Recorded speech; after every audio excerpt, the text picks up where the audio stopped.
तो आज की वीडियो हम लोग देखने वाले हैं क्लास 10th का जो साइंस का मॉडल पेपर है और जिसको बिहार बोर्ड ने ऑफिशियली जारी किया है, उनके ऑब्जेक्टिव क्वेश्चन पार्ट 1 में हमने 1 से 50 एमसीक्यू को कवर कर लिया था, जिसमें उसके एक्सप्लेनेशन को भी हमने देखा था। अगर आपने वो वीडियो देखा है तो आपको समझ आ ही गया होगा। तो ये फाइनल पार्ट है, इसमें हम लोग 51 से 80 तक डिस्कस करेंगे, एक्सप्लेनेशन को भी देखेंगे। तो चलिए देखते हैं।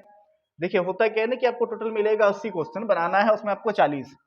तो अभी इनके जो है हम लोग 51 से देखते हैं, तो 50 तक हमने कवर किया था। अब 51 नंबर का सवाल देखते हैं कि क्या है। तो 51 में देखिए क्या पूछा गया आपको, पोटेशियम की परमाणु संख्या 19 है, इसकी संयोजकता बताइए। तो परमाणु संख्या तो 19 है, संयोजकता क्या होगा, तो इलेक्ट्रॉनिक विन्यास अगर आपको आता होगा तो 2881, और ये जो बाहर में है यही इसका संयोजकता हो गया, तो संयोजकता कितना होगा 1। तो ये राइट आंसर है ऑप्शन नंबर ए। और इसका आंसर निकालने के लिए आपको क्या होना चाहिए, इलेक्ट्रॉनिक विन्यास पता होना चाहिए, जिससे आप निकाल पाएंगे। अगला प्रश्न है, आधुनिक आवर्त सारणी में ऊर्ध्वाधर स्तंभ की संख्या कितनी है। तो इसकी जो संख्या टोटल होती है वो कितनी होती है, वो है आपका 18। ठीक है, नेक्स्ट देखते हैं।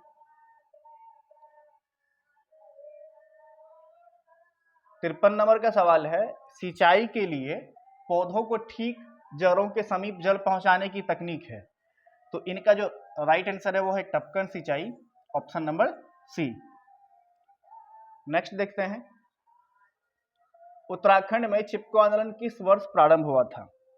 ठीक है, कई बार ना पूछता है कि चिपको आंदोलन के प्रणेता कौन थे। ठीक है, तो वो सुंदरलाल बहुगुणा, ये सोशल साइंस में पूछेगा। हालांकि ये भी चैप्टर है इसमें कि चिपको आंदोलन स्टार्ट कब हुआ था, ये आपके साइंस का ही है। तो ये 1973 में, right answer option number B है। और ये कहाँ से स्टार्ट हुआ था, उत्तराखंड से, और कौन सा जिला, चमोली जिला। ठीक है, नेक्स्ट देखते हैं। इसमें देखिए क्या पूछा है, कवक में पोषण की कौन सी विधि पाई जाती है। तो कवक में जो है पोषण की कौन सी विधि पाई जाती है, तो ये मृतजीवी होता है। तो इसका राइट आंसर है ऑप्शन नंबर ए। नेक्स्ट देखते हैं, निम्न में कौन जैविक प्रक्रम द्वारा अपघटित होने वाला पदार्थ है। तो जैविक प्रक्रम के द्वारा अपघटित होने वाला पदार्थ कौन सा है, तो वो है आपका मृत घास के पत्ते। अब घास का पत्ता क्या होता है कि अगर गिर गया तो सरगल के वो खत्म हो जाता है। तो ये इसका राइट आंसर है। नेक्स्ट क्वेश्चन है, मनुष्य में पाचन की क्रिया का आरंभ कहाँ से होता है। तो ये तो आपका पहला चैप्टर जो है आपका जैव प्रक्रम पोषण, और उसका पहला ही इसमें ये पढ़ना पड़ेगा आपको कि मनुष्य का पाचन स्टार्ट कहाँ से होता है। तो स्टार्ट होता है हमारे मुंह से, यानी मुख गुहा से। सबसे पहले हम लोग वही खाते हैं, चबाते हैं। तो राइट आंसर है ऑप्शन नंबर ए, पाचन की क्रिया कहाँ से स्टार्ट होता है, मुख गुहा से।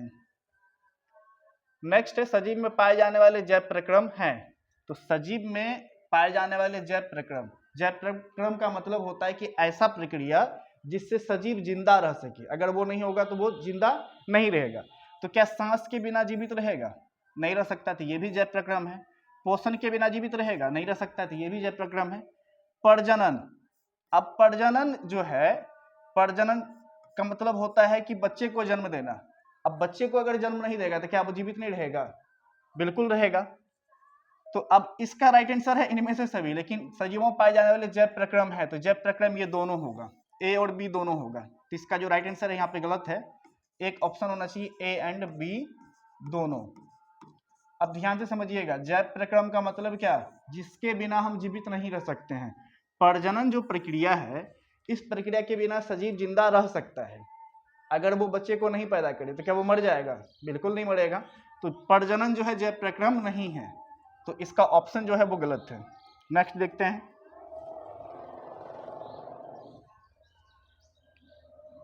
अगला है किण्वन क्रिया होती है। तो किण्वन की क्रिया किसमें होती है, तो किण्वन का जो क्रिया होता है वो होता है आपका ईस्ट में, ऑप्शन नंबर सी सही है। नेक्स्ट देखते हैं, वायवीय श्वसन में किस गैस का उपयोग किया जाता है। वायवीय श्वसन का मतलब जो अभी हम लोग सांस ले रहे हैं, ये वायवीय श्वसन है। तो इसमें हम लोग किस गैस का उपयोग करते हैं, तो किसका उपयोग करते हैं, ऑक्सीजन का। राइट आंसर है ऑप्शन नंबर डी।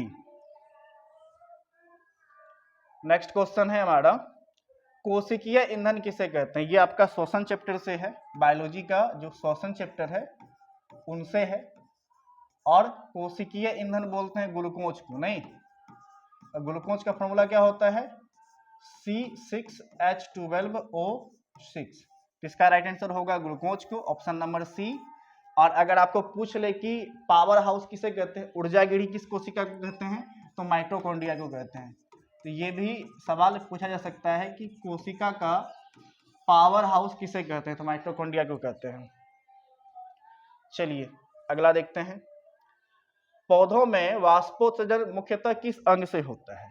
अब वाष्पोत्सर्जन का मतलब क्या है कि पौधे से वाष्प के रूप में पानी बाहर निकलना। तो मुख्य रूप से किससे होता है? तो इनमें जो होता है पत्ती से होता है मुख्य रूप से, लेकिन फूल से, तना से, सबसे हो सकता है, लेकिन इसमें पूछा कि मुख्यतः किस अंग से, विशेष रूप से किससे, तो पत्ता से, हरे पत्ते से। नेक्स्ट क्वेश्चन है हमारा, मानव हृदय किस तंत्र का भाग है? अब मानव हृदय का क्या काम है? रक्त को एक जगह से दूसरी जगह पंप करना। नहीं, मानव का जो हृदय है वो एक केंद्रीय अंग है जो रक्त परिसंचरण में काम आता है, रक्त को पंप करने का काम करता है। तो इसमें जो है परिसंचरण तंत्र या परिवहन तंत्र इसका आंसर हो सकता है। ठीक है, परिवहन तंत्र तो नहीं लिखा हुआ यहाँ पे, परिसंचरण है, तो राइट आंसर है ऑप्शन नंबर डी। अब मानव हृदय से और भी सवाल पूछा जा सकता है कि इसमें कितने वैष्म होते हैं, और कई बार ये पूछा गया है। तो मानव हृदय में 4 वैष्म होते हैं, तो ये भी आंसर आपको याद रखना है। चलिए अगला देखते हैं। निम्नलिखित में कौन रक्त का थक्का बनाने में सहायक होता है? तो ब्लड को जो थक्का बनाता है वो कौन बनाता है? तो इसका जो राइट आंसर है आपका फाइब्रोनिज। अब देखिए इसकी जगह पे आपको रहेगा कभी कभी रक्त बिंबाणु।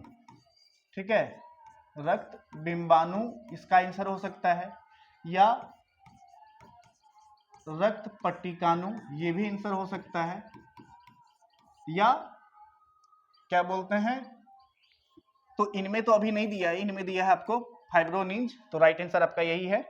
ये एक प्रोटीन है जो रक्त को क्या करता है, थक्का बनाने में मदद करता है।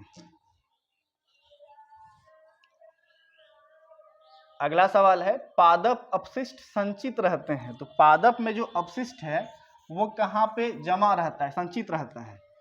ऑप्शन है छाल, कोशिका रिक्तिका में, पत्तियां में, इनमें से सभी। तो इन सभी जगहों में जो है पादप का अपशिष्ट यानी कि बेकार पदार्थ जमा रहता है। एमिनो अम्ल के विखंडन से क्या बनता है? तो जब एमिनो अम्ल का विखंडन होता है तो क्या बनता है? तो अमोनिया बनता है। राइट आंसर है ऑप्शन नंबर सी, NH3, ये अमोनिया है। अगला सवाल देखते हैं। वृक्क का प्रधान कार्य क्या है? वृक्क इन द सेंस की किडनी, जो किडनी होता है उसका प्रधान कार्य क्या है? तो किडनी का मेन काम क्या है? उत्सर्जन। ये उत्सर्जी तंत्र का भाग है। और मनुष्य के शरीर में कितने वृक्क होते हैं? तो 2 वृक्क होते हैं, और इनका काम क्या है? उत्सर्जन, यानी बेकार पदार्थ को छान के रक्त से बाहर निकालना। इनमें कौन पादप हार्मोन है? तो इंसुलिन तो इंसान में पाया जाता है, ठीक है, थायरोक्सिन भी इंसान में पाया जाता है, एस्ट्रोजन भी पुरुष में पाया जाने वाला है, तो साइटोकाइनिन इसका राइट आंसर है। पादप में पाए जाने वाले जो हार्मोन है वो है साइटोकाइनिन। एक होता है इसमें एथिलीन। एथिलीन का क्या काम है? एथिलीन ये फल पकाने वाला हार्मोन है, फल पकाने वाला हार्मोन। ठीक है, इसके अलावा ऑक्सिन होता है, साइटोकाइनिन, एब्सिसिक एसिड, तो ये सब जो है पेड़ में पाए जाने वाले हार्मोन हैं। नेक्स्ट देखते हैं, फल पकाने वाला हार्मोन। चलिए पूछ ही लिया कि फल पकाने वाला हार्मोन क्या है, तो एथिलीन है। इसका right answer option number C. Gibberellin भी हालांकि पादप हार्मोन है, ऑक्सिन भी है, तो ये एथिलीन का काम क्या है कि फल पकाना, जो भी फल होता है उसको पकाने का काम कौन करता है? एथिलीन करता है। अगला है, मनुष्य के कपाल तंत्रिकाओं की संख्या कितनी होती है? मनुष्य में कपाल तंत्रिकाओं की संख्या कितनी होती है? तो ये होता है 12 जोड़ी। राइट आंसर है आपका ऑप्शन नंबर ए। नेक्स्ट देखते हैं, रुधिर चाप यानी ब्लड प्रेशर। रुधिर चाप है यहाँ, इसकी जगह पे लिख सकता है रक्तचाप, लेकिन इंग्लिश आपका सेम रहेगा। ब्लड प्रेशर नियंत्रित होता है, तो ब्लड प्रेशर जो नियंत्रित होता है वो एड्रिनल के द्वारा होता है। और नॉर्मल मनुष्य का जो रक्तचाप होता है 120/80 mm ऑफ Hg होता है। तो सामान्य मनुष्य का अगर रक्तचाप पूछ रहे थे 120/80, और कंट्रोल किससे होता है? तो एड्रिनल के द्वारा। ऑप्शन नंबर सी सही है। चलिए नेक्स्ट देखते हैं, हाइड्रा में प्रजनन किस विधि से होता है? तो ये जनन चैप्टर का सवाल है आपका कि हाइड्रा में जो प्रजनन होता है वो किस विधि से होता है? तो वो होता है मुकुलन से। ऑप्शन नंबर बी सही है। नेक्स्ट क्वेश्चन देखते हैं। नेक्स्ट क्वेश्चन है पुष्प में नर प्रजनन अंग होता है। तो पुष्प में जो नर प्रजनन अंग होता है वो होता है पुंसेकड़। ऑप्शन नंबर ए इसका सही है। नेक्स्ट देखते हैं 74 नंबर, शुक्राणु बनता है। अब ये शुक्राणु पाया कहा जाता है, इंग्लिश में स्पर्म बोलते हैं। ये पुरुष में पाया जाता है स्पर्म, तो ये बनता है आपका वृषण में। ऑप्शन नंबर डी सही है।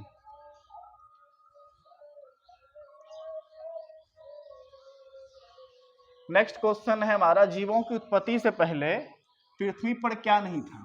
जब जीव धरती पे नहीं था, पृथ्वी पे, तो इनसे पहले क्या नहीं था? तो ऑक्सीजन नहीं था। राइट आंसर है ऑप्शन नंबर सी।